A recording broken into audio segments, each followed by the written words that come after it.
vu que tout ce que l'homme fait, en fait, tout ce que l'homme fait dépend de sa volonté. Il n'y a que ce qui est lié avec la crainte de Dieu que l'homme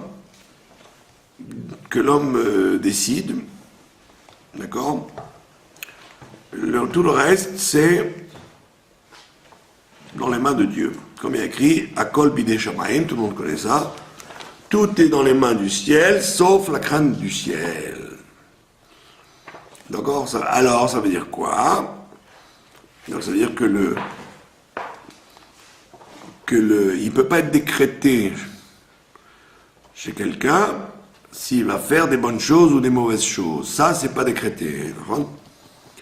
S'il fait des mitzvot ou des averot, ça, c'est l'homme qui le décide. Et un homme, il ne peut pas dire j'ai été forcé de faire une avera, ou j'ai été forcé de faire une mitzvah. Même s'il croit qu'on l'a forcé, en vérité, il a bien voulu. D'accord? Oui, bah oui. D'accord? Donc aussi bien les mitzvot que les averot. Donc il ne peut pas dire j'ai fait une mitzvah par la force. S'il a fait une mitzvah, c'est qu'il a bien voulu. D'accord? Et on avait vu ça, sauf les mouvements donc les mouvements par exemple, les mouvements de l'homme, quand l'homme s'arrête de bouger, etc., ça dépend pas de l'homme. Ça dépend d'une xéra d'Hachem. Par contre, si quelqu'un il est fatigué, ou si quelqu'un il est en bonne santé, etc., tout ça c'est des xérotes. Pas décidé. Alors, il se peut que quand il fait des mitzvot ou des averot, ça déclenche des problèmes psychosomatiques. D'accord? On voit bien que, par exemple, si quelqu'un il a des mezuzot qui ne sont pas comme il faut, ou alors il ne met pas des tefilines comme il faut, ou il ne mange pas kasher, etc., ça peut provoquer des problèmes physiques. D'accord? Mais en vérité, c'est pas lié l'un avec l'autre. En quelque sorte, le problème physique, c'est pour le prévenir qu'il y a quelque chose qui ne va pas dans son comportement spirituel. C'est pas une conséquence. C'est pas parce qu'il mange pas kasher qu'il va devenir malade. Il peut ne pas manger kasher et être en bonne santé. On voit bien qu'il y a des millions de gens qui font pas attention à la cacheroute et qui restent en bonne santé. Donc si le fait que sa santé elle va être abîmée parce qu'il n'a pas mangé kasher, c'est pour le prévenir que lui doit manger kasher. Il a un problème comment on appelle ça, une lumière qui s'allume. D'accord? Mais c'est pas parce qu'il a mangé pas kasher qu'il est tombé malade. Puisque la cacheroute c'est une mitzvah. Et la santé, c'est la santé. La preuve, c'est qu'on peut manger kasher et de manger quelque chose qui n'est pas de bonne qualité.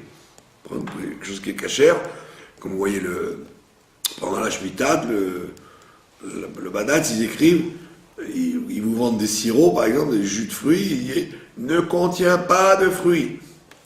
Donc ça veut dire que c'est entièrement chimique, ça veut dire. Donc il vous prévient, t'inquiète pas pour la cacheroute, il n'y a pas de fruits, il n'y a pas de problème de Shemitah. Oui, mais il n'y a pas de problème de Shemitah, mais il y a d'autres problèmes plus graves.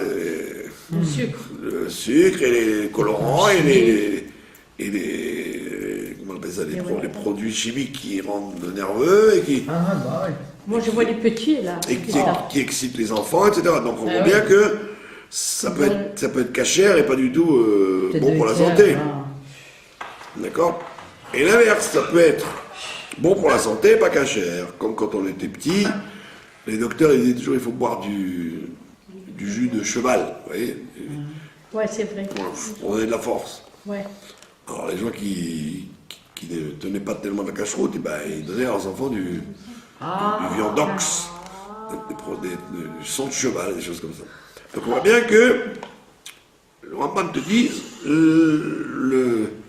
les mouvements que l'homme a, tout tout ça, c'est pas lié avec la prière Chofshit, c'est lié avec la volonté de Dieu. D'accord? Aval. המאמר המפורסם אצל בני אדם, וגם ימצאו ממנו בדברי החכמים ובדברי הנביאים, גם כן הוא שישיבת האדם וקימתו, il te dit que quand l'homme est assis quelque part, ou quand il se lève, ou tous les mouvements que l'homme il a, dépendent de la volonté de Dieu. Ce Mahamar-là, il est vrai. Et qu'est-ce que ça veut dire? Mais où que Mishi Shlich Even à la vire. Regarde le matin, il dit c'est comme par exemple quand quelqu'un il a jeté une pierre en l'air et qu'elle retombe. Il peut pas dire c'est la volonté de Dieu que la pierre soit retombée. C'est une règle de la nature qui s'appelle la pesanteur. Une règle de la pesanteur, je jette une pierre, je lance une pierre, elle retombe. D'accord? Donc la même chose, si je mange par exemple froid, je vais être, on voit que c'est une imprudence. Il a bu froid, alors il attrape il tousse. Ça vient pas de la volonté de Dieu, c'est là une règle de la nature. Dieu il a créé le monde, Bereshit bara Elokim, il a créé le monde avec des règles.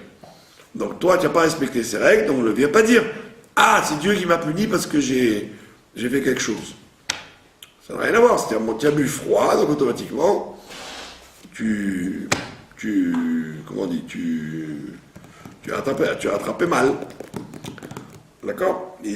C'est comme c'est la même chose. Quand je lance une pierre en l'air, la pierre retombe par terre.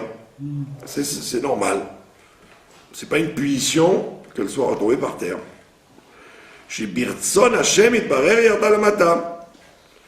Ne dis pas que c'est par la volonté de Dieu qu'elle est retombée. Ve'u ma'amar amiti, שהשם יתברך רצה שתהיה הארץ כולה במרכז, ומפני זה בכל עת שישליכו חלק ממנה למעלה, יתנועו אל המרכז. Donc il te dit, le Rambam il te dit, la loi de la pesanteur fait que quand tu jettes une pierre vers le haut, elle retombe par terre. C'est pas une question de volonté de Dieu, c'est une question de teva, de nature. Également le feu. Le feu, si tu attrapes une marmite brûlante et que tu te brûles, c'est pas de la volonté de Dieu, c'est pas une punition de Dieu que tu te sois brûlé. C'est une règle de la nature. Que le chaud brûle. D'accord? Ça fait partie des règles de la physique et de la chimie que ce qui est brûlant, l'homme ne le supporte pas. Kishamati umrim she'aratzon bechol davar et tamid.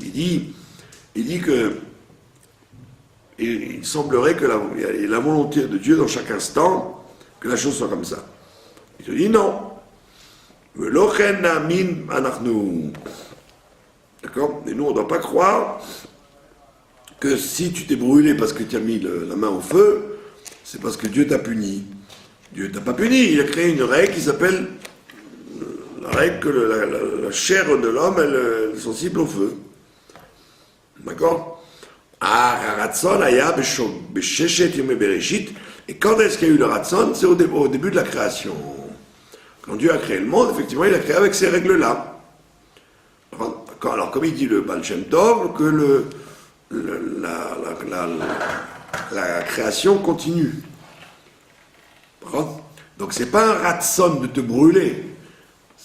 C'est pas que tu t'es brûlé parce que Dieu voulait te brûler à ce moment-là. C'est que Dieu a créé dans les 6 jours de la création, le fait que le feu brûle, et cette règle, elle continue tout le temps. Alors, ne sois pas bête en disant, moi je fais des mitzvot, donc si je mets la main dans le feu, il ne m'arrivera rien. Ça, c'était l'épreuve de Abraham Avinu. Abraham Avinu, quand il s'est jeté dans le feu avec Nimrod, comme on voit à la fin de la paracha de Noach, c'est pas qu'il pensait que, comme il était tzaddik, il n'allait pas brûler. Au contraire, il a dit, je suis tzaddik, je fais ce qu'il faut, mais je vais quand même brûler, puisque c'est du feu. Donc il y a eu une épreuve, et l'épreuve c'était qu'il s'est jeté au feu. Mais s'il savait qu'il n'aurait pas été brûlé, ça n'aurait pas été une épreuve.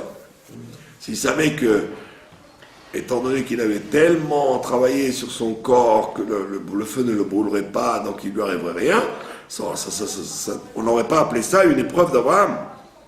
Puisqu'il savait qu'il était au-dessus du feu. Lui, il ne savait pas qu'il était au-dessus du feu.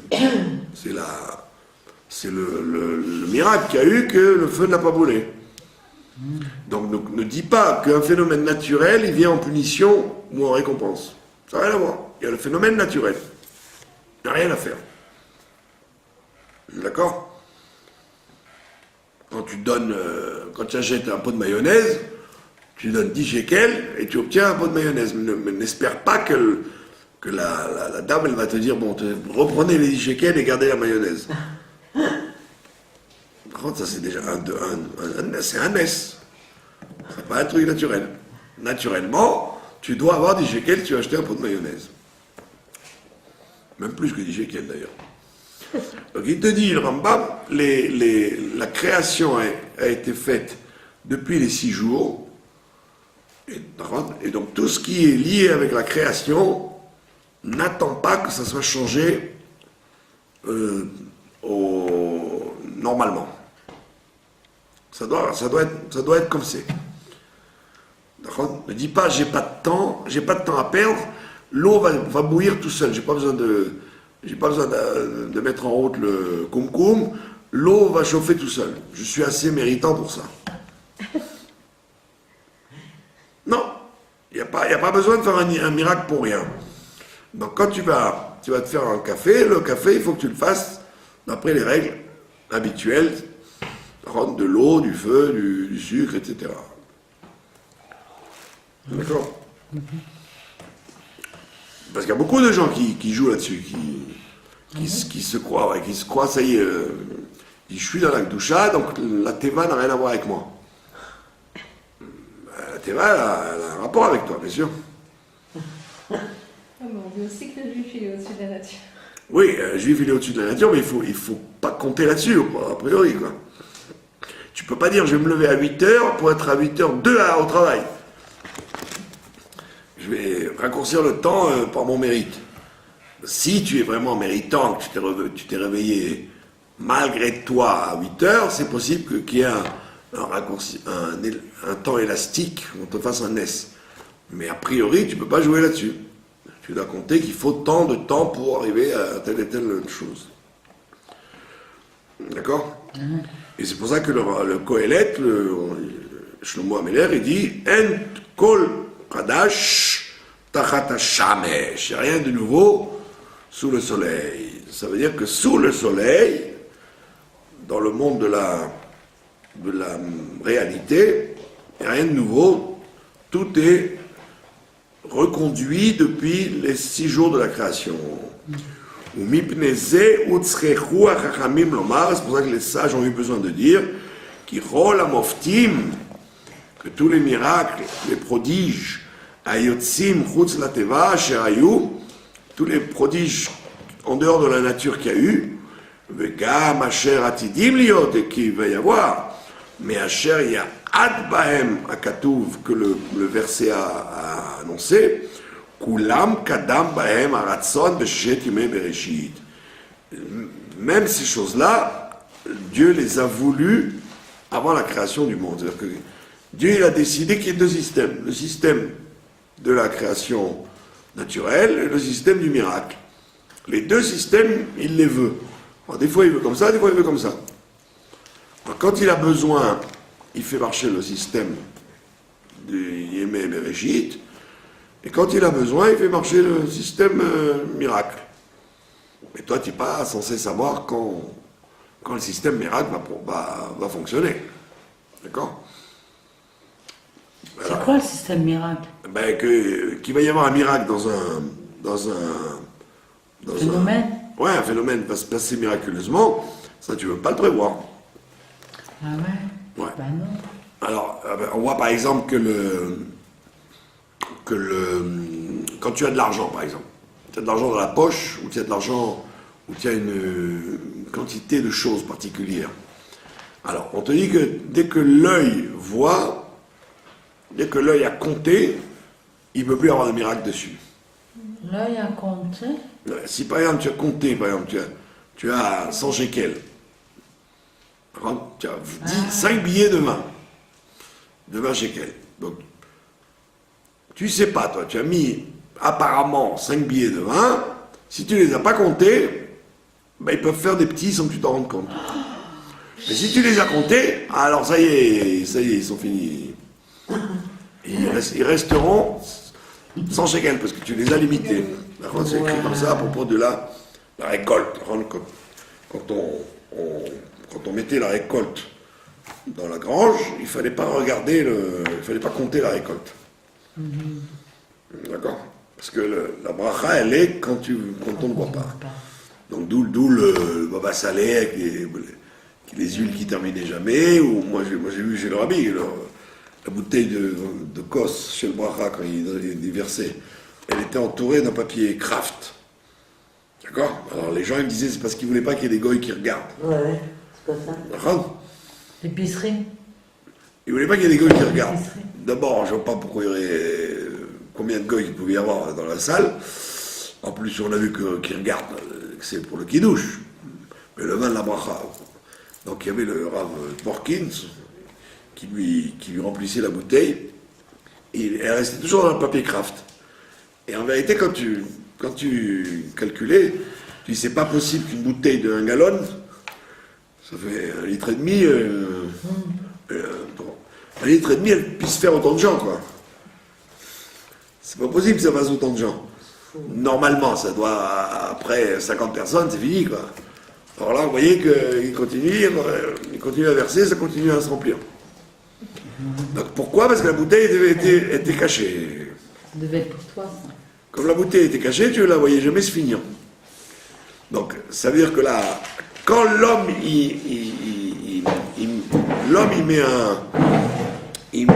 il rentre sa tête dans la nature, alors la nature, elle est là. Mais si l'homme il met pas sa tête dans la nature, il se peut que la nature soit dépassée. Puisqu'on a dit il y a deux systèmes. Le système Teva et le système au-dessus de la Teva. Alors, et Rambam il te dit, les miracles qu'il y a eu et qu'il y aura, ils font partie de la volonté de Dieu depuis la création. Donc la volonté de Dieu depuis la création, elle est la nature. Et puis il y a la volonté de Dieu, au-dessus de la nature. Abraham Avinu,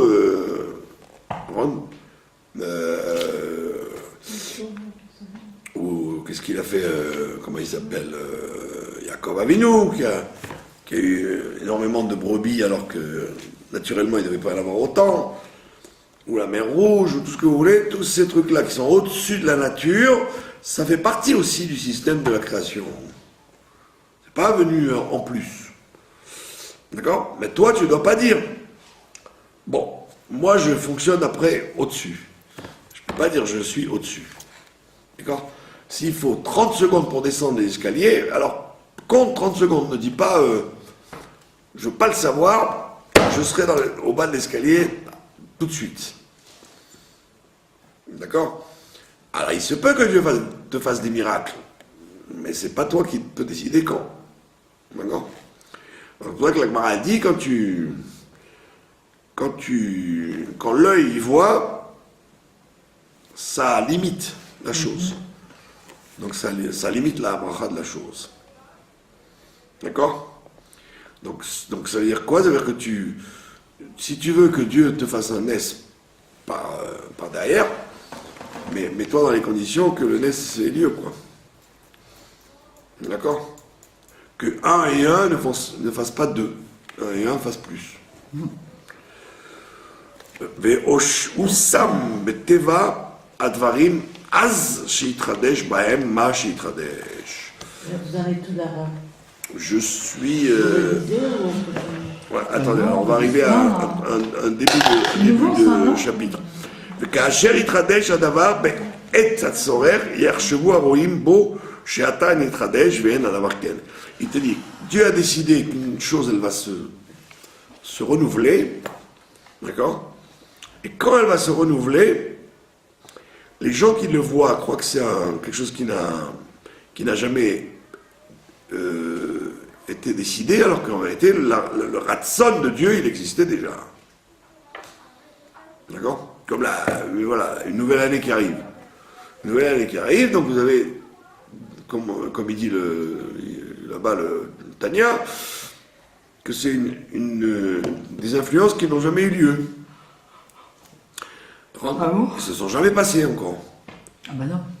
Mais malgré tout, le Rambam te dit, mais le ratson, c'était déjà dans le ratson de Dieu, la volonté de Dieu quand il a créé le monde. C'était en potentiel. D'accord? Maintenant, ça va se dévoiler, mais c'est pas que ça n'existait pas dans son ratson, ça existait déjà dans son ratson. Bon, ça sert pas à rien, tout ce qu'on a pris là. Alors. Ben, j'espère bien. Ça sert pas à rien. Bien sûr que ça sert, ça fabrique. Ça fabrique la réalité qu'on va vivre. Alors maintenant, on Ça au fabrique les chapitre. miracles alors. Les miracles, bien sûr. Ukvar irchivu. Voilà, je suis au chapitre qui commence par Ukvar irchivu. Basé Aïnyan Arbe Bemidrash Kohelet. Et on a beaucoup expliqué ça dans le Midrash Kohelet, du fameux Shlomo Ameler, Vezulato, Umamaram, Basé Aïnyan. Et qu'est-ce qu'il dit là-bas? Une chose extrêmement connue, Olam Keminago Noeg. Le monde se conduit d'après sa coutume. D'accord? Olam Keminago Noeg.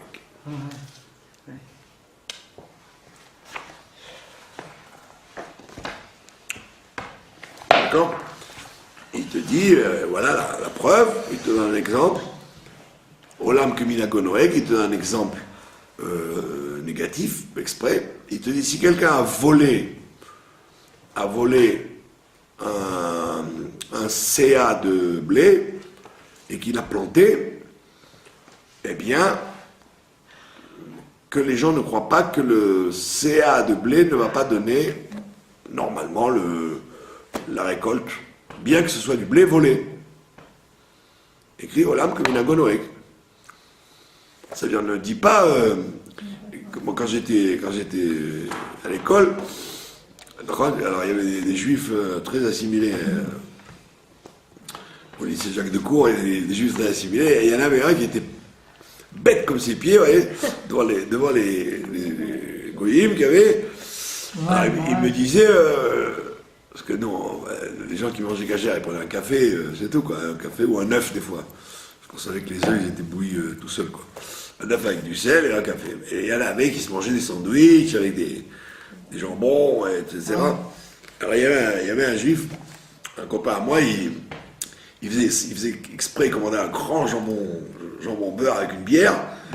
Et il me disait, Barkat, si Dieu existe, dès que je mange le sandwich, je meurs. Alors il mangeait le sandwich, comme il faut avec la bière et tout, mais il n'arrivait à rien. Elle lui dit, tu vois que tout ça, c'est toutes des histoires d'envers debout, que le bon Dieu n'existe pas. Parce que sinon, j'aurais dû mourir. Alors j'ai dit, qui tu es pour que le bon Dieu il te tue? Alors, pour qui tu te prends pour avoir un si grand intérêt de Dieu? Alors ce qu'il te dit ici, le Rambam, il te dit, Olam Keminago Noeg. Si tu as volé 100 shekels et que tu vas à la Macolette, bah, tu vas acheter pour 100 shekels. Et c'est pas que le billet va flamber ou que la caissière elle va dire, ah monsieur, ce billet est volé, Satanas. Pas du tout. Olam Keminago Noeg. Le monde il marche d'après la nature. Ne pense pas que le monde il va pas marcher d'après la nature. D'accord? Si tu as quelque chose qui ne va pas, ben ça ne va pas. Si ça va d'après la nature, ça va d'après la nature. Maintenant, si le bon Dieu il veut faire un miracle ou un anti-miracle, c'est son problème. Et toi, tu ne peux pas construire là-dessus. D'accord? Donc mon copain, il était bête parce qu'il croyait que le fait qu'il mange le sandwich, il allait être étouffé par le jambon. Non. Par contre, c'est pas toujours que Dieu il intervient quand quelqu'un il veut faire quelque chose. Voilà. Olam Kuminago Noeg. Vous êtes en rapport avec ces amis-là? Ah. Non. Au lycée Jacques Decour, il était avec son fils, avec son frère au lycée Jacques Decour. Ah bon? Ouais, on était beaucoup de juifs en réalité.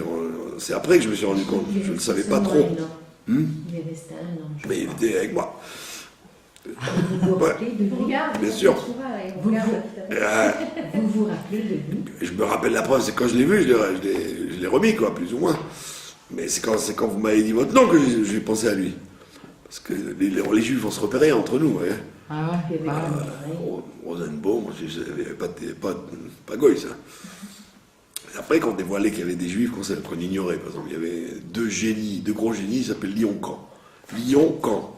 C'était 2 génies, c'était 2 jumeaux, toujours premiers dans tout. Ah. Par contre, en latin, en grec, en maths, en anglais, en physique, c'était les super génies Et en Bassov, c'était des juifs. Lyon-Caen. Ah, Quand c'était des Cohen en plus. Je ne savais pas, moi. Donc, Bekitso, et vous saviez ensuite qu'ils étaient juifs? bah oui, après, on dévoilé, après, avec le temps. Comme voilà, j'avais une très grosse tête, il s'appelait Rekanati. Bon, lui, il était en maths spé quand moi j'étais encore en petite classe, mais tout le monde le citait, Rekanati. Rekanati, il connaissait par cœur tout. Tout par cœur. Il apprenait même le bottin par cœur. Tellement il avait une grosse tête. Et il était hyper fort en tout. Ouais. Et Il y après, avait des gens comme ça, oui. ah ouais, après quand vous lisez les commentaires du Chumash, il y a un très très grand commentateur kabbaliste qui s'appelait Rekanati. Après j'ai dit, mais bon sang, mais mon Rekanati était donc un juif celui-là aussi. Donc Bekitso, donc à l'époque évidemment, Ouais. alors et la question classique qu'on posait toujours, est-ce que Dieu peut-il créer une pierre qui ne peut pas soulever, ou est-ce qu'il peut régler un problème, il peut créer un problème qu'il ne peut pas résoudre? Vous connaissez cette question? Et c'est la première question que pose le Tzemar Tzedek dans le livre des Chakirot. Il dit que oui, que Dieu au niveau de créateur, il peut tout, et donc il peut même arriver à faire quelque chose qu'il ne peut pas faire. Sinon, il ne pourrait pas tout faire. Donc même il est capable de faire quelque chose qu'il ne peut pas faire. Sinon vous vous dites qu'il ne peut pas tout faire. Pour qu'il puisse tout faire, il faut qu'il puisse ne pas tout faire. Ouais, si vous dites qu'il peut tout, alors il peut même ne pas pouvoir. Si vous lui enlevez cette option de ne pas pouvoir, alors vous le rendez limité. Parce qu'il ne peut pas ne pas pouvoir. Donc c'est une question très connue dans le Tzemar Tzedek. Que Dieu est capable de se limiter à ne pas pouvoir régler un problème, etc. C'est pas vouloir ou c'est pas vouloir? Pardon? C'est pas Il veut, comme il veut, alors il peut. Comme il veut, alors il peut. Il peut soit oui, soit non. Donc là, le Rambam, il te dit, il y a un... C'est-à-dire que si Dieu il a décidé que le Mashiach, on ne voit pas le Mashiach, mais tout le monde sait qui est le Mashiach, alors il a ses raisons. Il a ses raisons. Bah, je suppose que le bon Dieu a ses raisons. Le problème, c'est qu'on ne les connaît pas. Parce qu'on aimerait bien qu'il arrête de garder le secret pour lui-même. Non, mais cette année, à ce qui paraît, c'est... Ah, ben, Ezrat Hashem, cette année, ben oui.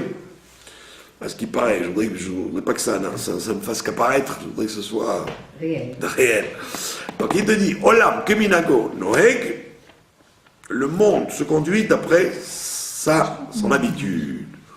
Vetim Tsahem, Alehem, Ashalom, et donc les sages, Alehem, Ashalom, qu'ils aient la paix sur eux. Tamid bechol darkeihem, bechol divrehem, borchim mitet haratzon, bedavar achar davar, uvet achar et, ועל זה הצד יאמר באדם משיקום וישב, שברצון השם יתברך קם ושב.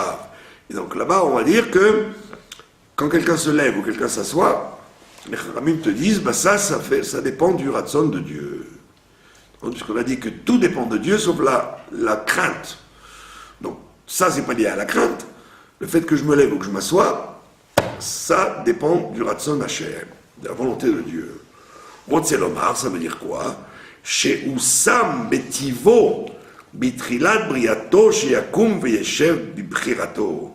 Il a été mis dans la nature de l'homme que quand il a été créé, il se lèverait à ce moment-là, il s'asserrait à ce moment-là. D'accord? Ça veut dire, moi j'ai le libre arbitre. D'accord? J'ai le libre arbitre, mais en vérité, Dieu il décide, ce que je décide, Dieu l'a décidé aussi. Il y a un programme de Dieu où Dieu fait en sorte que tu te lèves et que tu t'assois à tel et tel moment de la... C'est vrai que toi tu l'as voulu.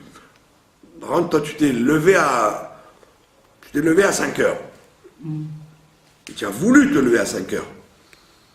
Alors, comment ça se fait que si toi tu l'as voulu, peut-être que Dieu ne l'a pas voulu? Bah ouais, alors. Il dit non, bien sûr, Dieu l'a voulu. Et ça correspond en même temps. Ta volonté a correspondu à la sienne.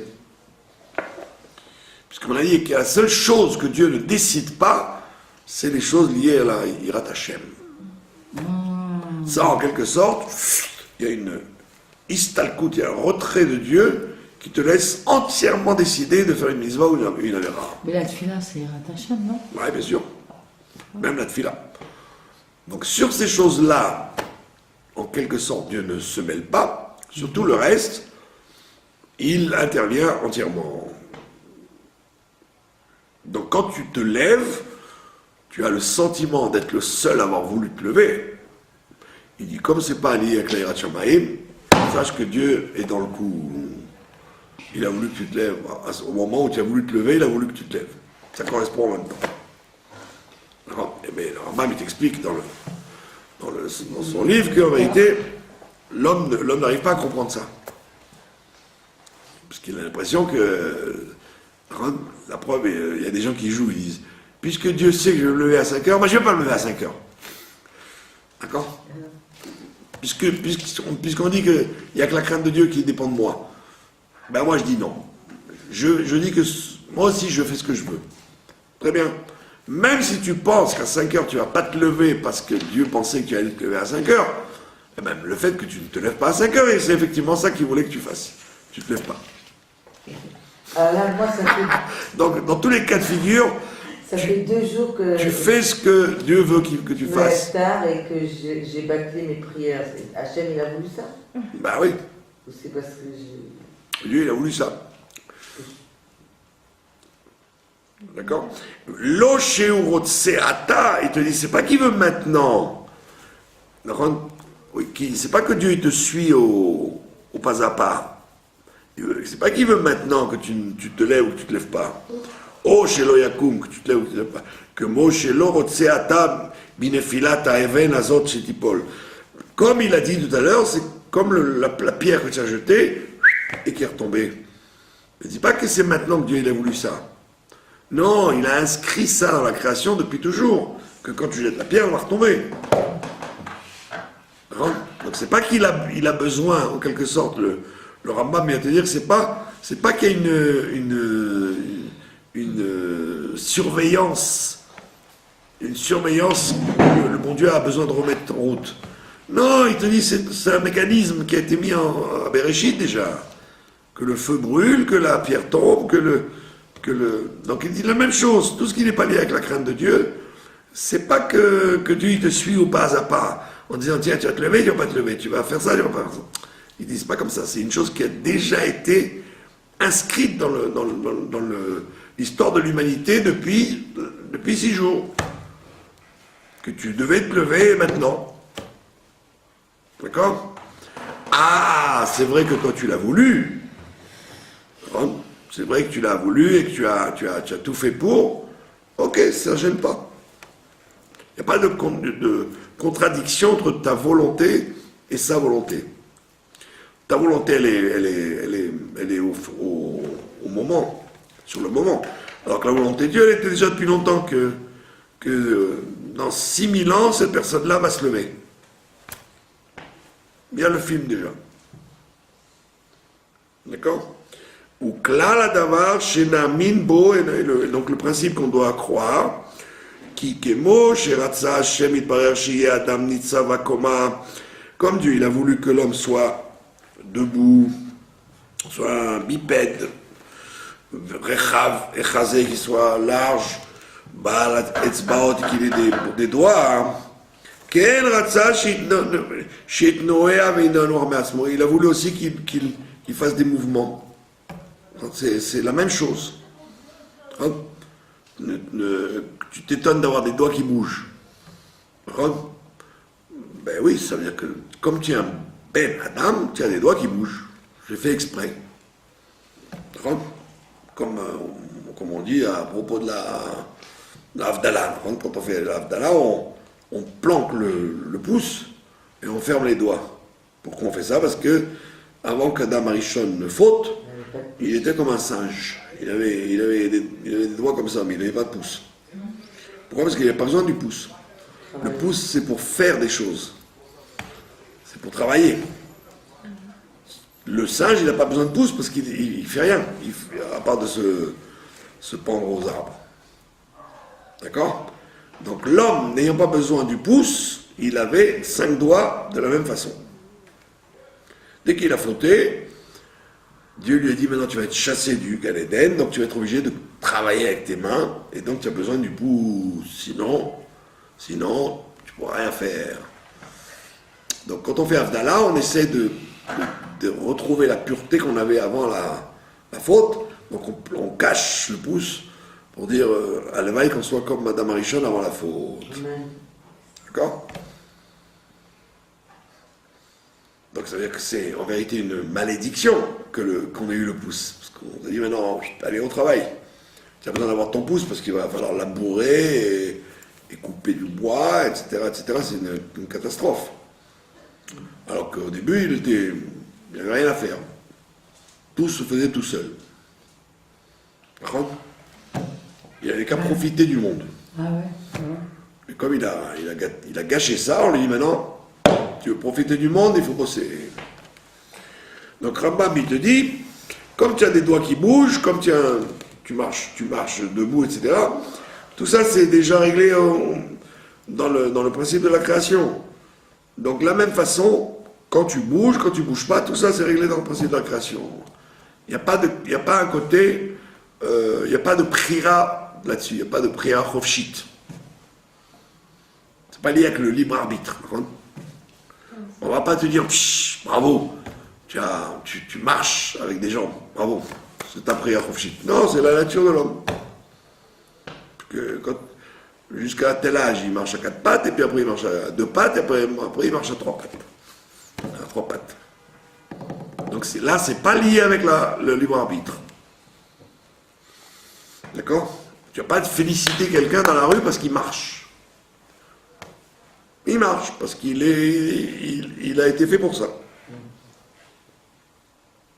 D'accord?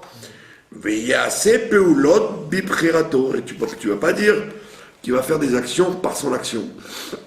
Ah, maintenant, qu'avec ses jambes, il aille faire une mitzvah ou une avera, ça c'est son libre arbitre. C'est pas le fait de marcher qui est le libre arbitre. C'est le fait d'utiliser les pieds pour une mitzvah ou une avera. D'accord? Comme il dit dans le Midrash, le Ayom Yom, là, il amène ça du Midrash, qui dit que quand le Mashiach viendra, les pierres, elles nous demanderont pourquoi tu as marché sur moi et tu n'as pas pensé à des livrets Torah? Pourquoi tu pensais à des bêtises pendant que tu marchais sur moi? C'est à ce moment-là, même le domaine même le minéral, il va réagir. Il va dire, pourquoi tu n'as pas utilisé mon... Tu as marché sur moi sans penser à la Torah.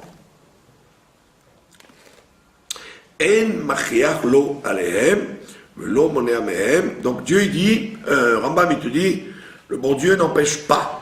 Il t'empêche ni de marcher, ni de pas marcher. Fais ce que tu veux. Comme c'est expliqué dans la Torah authentique. Comme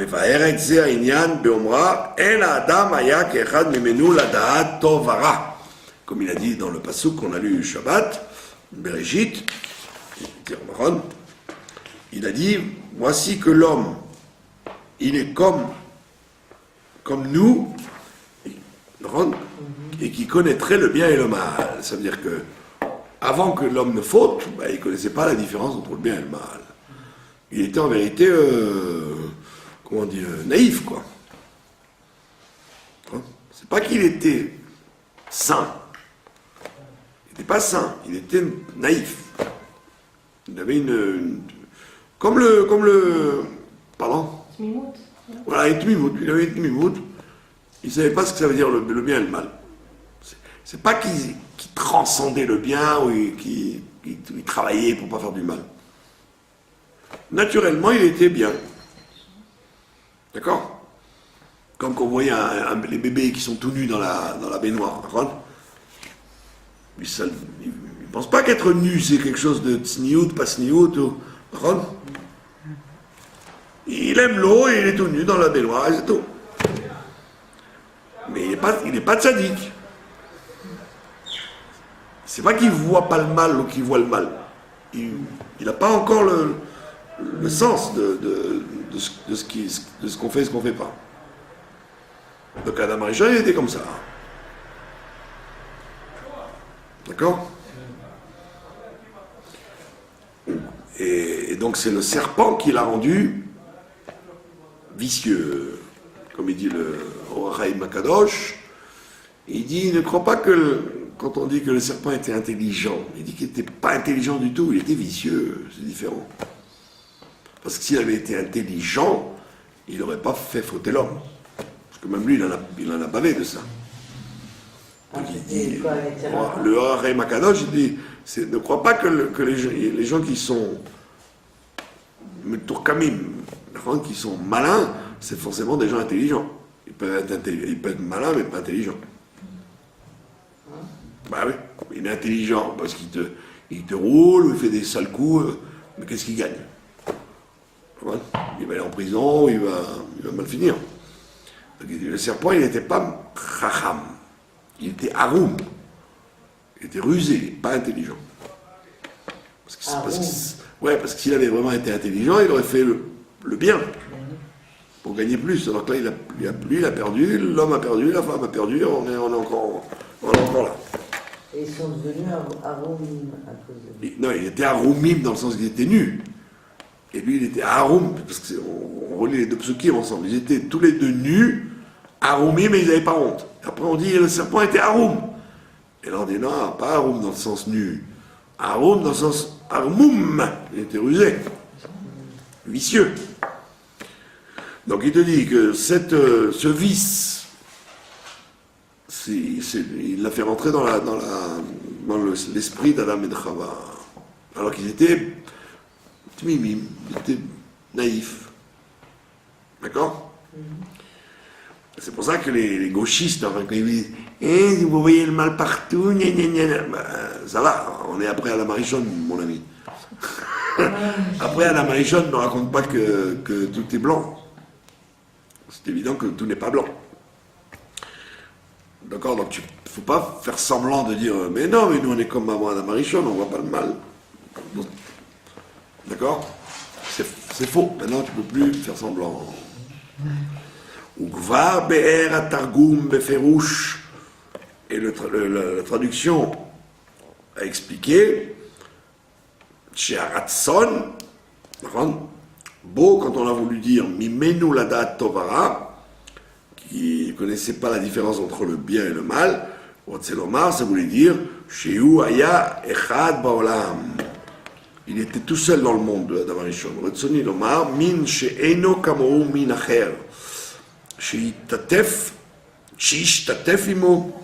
בזה העניין אשר נמצא בו, והוא שמעצמו, מנפשו, ידע טוב והרע ויעשה איזה même שירצה. Il n'y avait personne avec lui dans ce monde pour savoir. Donc en réalité, il n'avait pas il n'y avait pas un libre arbitre très fort, Adam Arishon, puisqu'il ne connaissait pas la différence entre le bien et le mal. Donc automatiquement, il faisait le bien, et automatiquement, il s'éloignait du mal. D'accord? Donc, la preuve, c'est qu'elle lui dit à Chava, elle lui dit au serpent, elle lui dit, Dieu nous a dit de ne pas toucher l'arbre, nanana. C'est-à-dire que pour elle, c'est clair qu'il y a le bien et qu'il y a le mal. Voilà. Le bien, c'est de rester dans le jardin, le mal, c'est de manger de l'arbre. Et maintenant, qu'est-ce qu'il lui fait, Adam, le serpent? Il dit, mais non, mange le fruit, et tu verras qu'en vérité, il ne se passe rien, il n'y aura aucune différence. Et dès qu'elle a mangé, qu'elle a fait manger à Adam Arishon, il n'était plus Tmimi. Ils ont eu les yeux brouillés, ils ne savaient plus la différence entre le bien et le mal. Alors qu'avant, ils le voyaient clair, la différence. Parce que tout était le bien, et là, c'était il ne faut pas toucher. Donc pour eux, il n'y avait aucune prière rofshit. C'est pas qu'il disait, je voudrais bien faire le mal, mais je ne vais pas le faire. Ou j'ai pas envie de faire le bien, mais je vais me forcer. Non, c'était pas shoot pour eux. Faire le bien, ne pas faire le mal. C'était pas shoot. Et le vice du serpent, c'est de leur dire, quand vous allez ingurgiter ça, vous allez rester les mêmes. Vous allez devenir comme Dieu. Donc Dieu, il connaît la différence entre le bien et le mal, et pourtant il reste le bon Dieu. Vous allez devenir comme Dieu. Et donc ils ont... Ouais, il est jaloux parce qu'il ne veut pas être le seul. Il veut être le seul à savoir le bien, la différence entre le bien et le mal. Donc mangez le fruit, vous allez voir qu'en vérité, vous allez devenir comme lui. Ah, ils allaient dire, ouais, on va devenir comme lui. Oui, ils ne sont pas devenus comme lui. C'est que, en quelque sorte, Dieu, qui connaît le bien et le mal, mais ça ne le touche pas, puisqu'il est transcendant tout ça. Alors que l'homme, il n'est pas transcendant au bien et au mal. C'est comme un alcoolique. Quand il commence à boire, ça le dégoûte, c'est fort, c'est piquant, c'est désagréable. Après, il ne peut plus s'en passer, mais ça ne veut pas dire qu'il aime ça. Ça veut pas dire qu'il aime ça, ça veut dire qu'il est obligé de ça, mais il n'aime pas forcément ça. Donc c'est ça le piège du serpent, c'est que maintenant tu sais ce que c'est le bien et le mal, mais tu n'en es plus maître. Maintenant tu es obligé de te battre. D'accord? Tu es obligé de te battre parce qu'il est en toi. Alors qu'à l'époque il était comme dans un aquarium, le bien et le mal. D'accord? Et voilà ce qu'il te dit le Rambam. Il était le seul Adam Arishon, donc il ne pouvait pas vérifier comment ça pouvait être autrement que ce qu'il était lui. D'accord? Et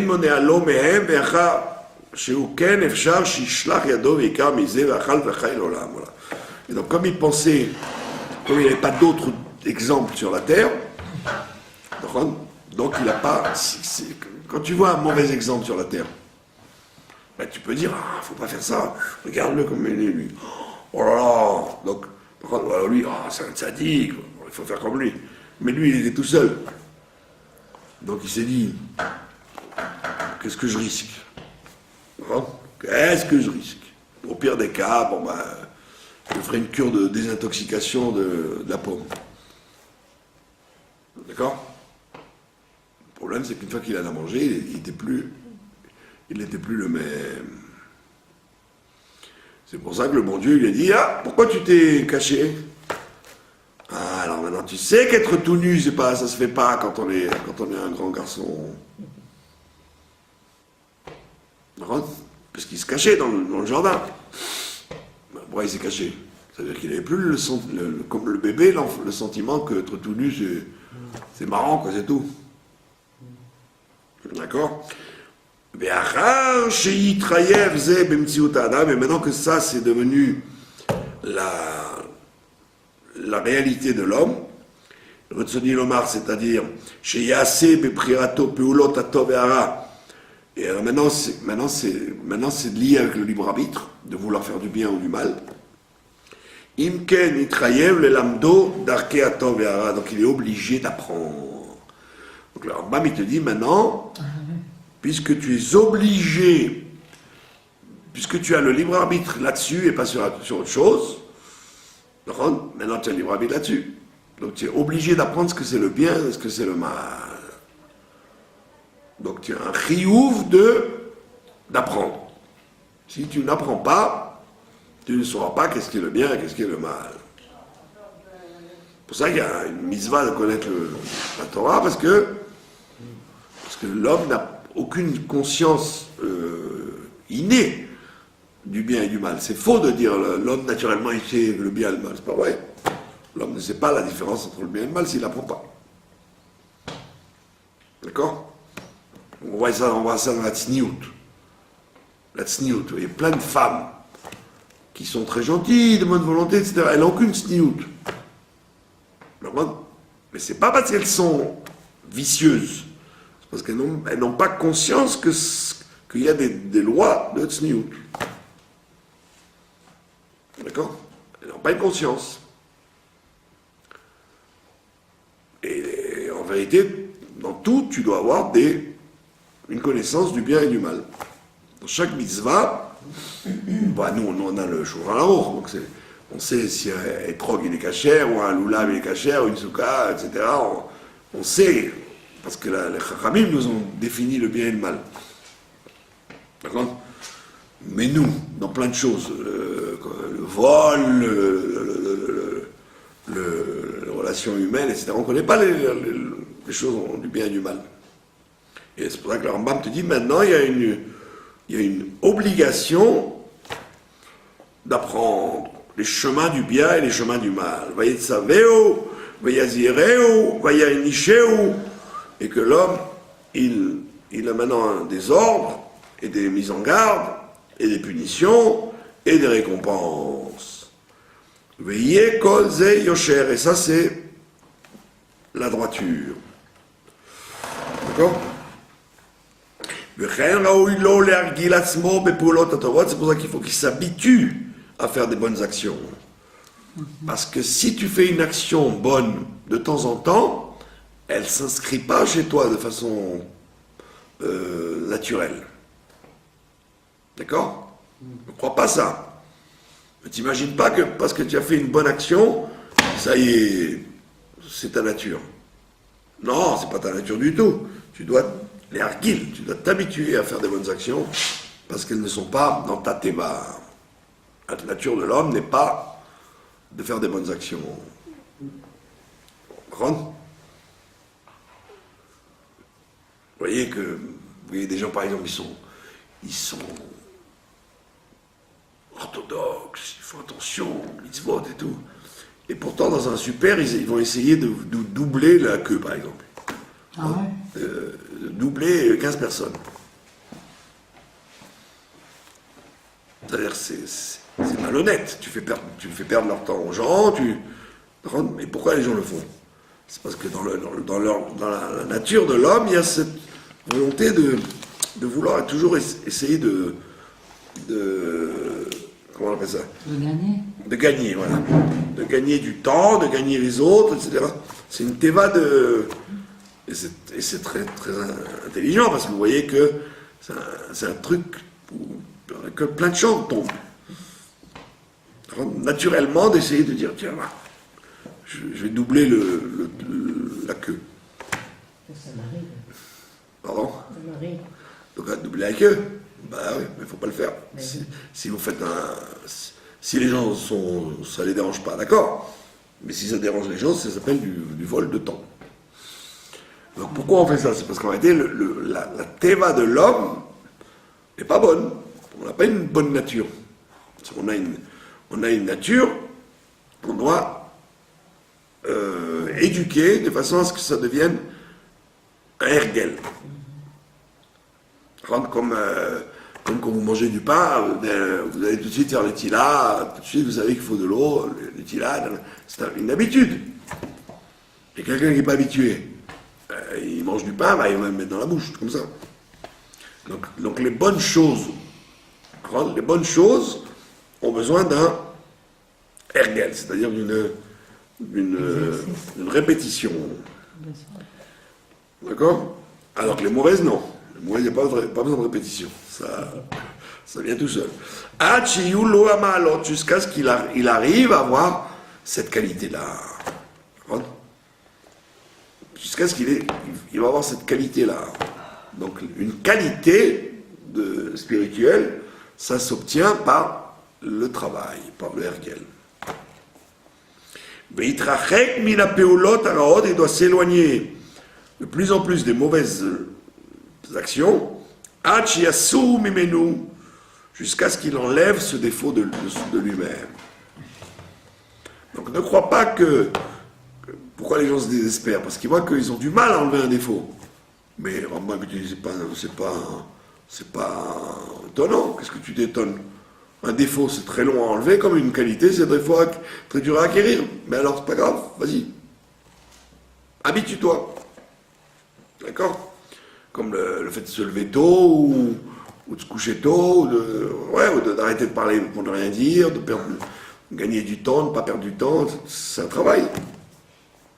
Avec le temps, tu finis par éliminer des paroles inutiles, tu vas te coucher plus tôt, tu vas... D'accord? Les gens, ils croient que c'est des natures. Pas vrai. C'est du travail. Asher en nimtsaot ito, parce que ces défauts-là, elles sont avec lui. D'accord? Même s'il a été bien élevé. Même quelqu'un qui a été bien élevé, il a quand même des défauts qui restent avec lui. Et il n'a pas le droit de dire que ce sont des choses qui ne peuvent pas changer. Ça n'est pas vrai. Les qualités et les défauts changent. Tout est une question de répétition. D'accord? Comme quand vous voyez des joueurs de tennis ou des athlètes ou des pianistes, vous avez l'impression que ça vient tout seul. Mais non, c'est des heures de travail. Quand vous voyez par exemple, vous voyez, il y a un acteur de cinéma, il a raconté qu'il avait, pour faire une scène, il a joué 100 fois. 100 fois! Alors quand vous le voyez, vous croyez que, oh là là, qu'est-ce qu'il joue bien. Ouais. Mais il a mis 100 fois avant que ça sorte bien. Alors vous voyez le résultat, ben vous dites, oh là là, ça passe comme ça, comme une lettre à la poste. Moi, j'avais un ami à Paris, il a fait du cinéma. Alors il était en Normandie pour un film. Il a fait un film en Normandie. Et alors il avait commandé il avait amené quelques poulets de Paris, de cachère, parce que les acteurs devaient manger du poulet dans le film. Mais comme les acteurs n'arrivaient pas à sortir la scène, il n'avait plus de poulet. Parce qu'il fallait encore Donc il avait été obligé de commander encore des poulets. Donc du coup il a ramené des caisses de poulet parce qu'à moins qu'il soit sûr que la scène sortirait bien. Lui il s'est dit bon, ils vont le faire en 2 fois, c'est bon, donc 2 poulets suffisent. Pas du tout. Comme il ne voulait pas leur donner à manger pas cachère. Alors avant qu'il ait réussi à sortir une scène, et quand vous voyez la scène, ça dure 20 secondes. Mais c'était pas bien fait, donc il a fallu qu'il recommence 30 fois, alors il leur fallait à chaque fois 2 poulets. Donc les gens ils croient qu'un tennisman, un pianiste, un truc, oh là là, c'est bon, il est monté sur la scène, ça y est, les doigts dans le nez. Vous comprenez? Pas du tout, c'est du travail et du travail et du travail. Alors la même chose, imagine-toi que tu vois ce type-là, il se lève tôt, il va prier, il va étudier, il fait des mitzvot. Ah bah, il a de la chance, lui, moi j'ai du mal. La question c'est, mais tu crois qu'il est né comme ça? Il avait dans son biberon du travail. Donc le Rambam te dit, ne te désespère pas, travaille beaucoup pour t'habituer à faire des bonnes choses, et travaille aussi beaucoup pour t'habituer à diminuer en toi le défaut. Et ça, c'est là-dessus, là, tu as pris Rachofshit, tu as le libre arbitre. Voilà. Je vous remercie de votre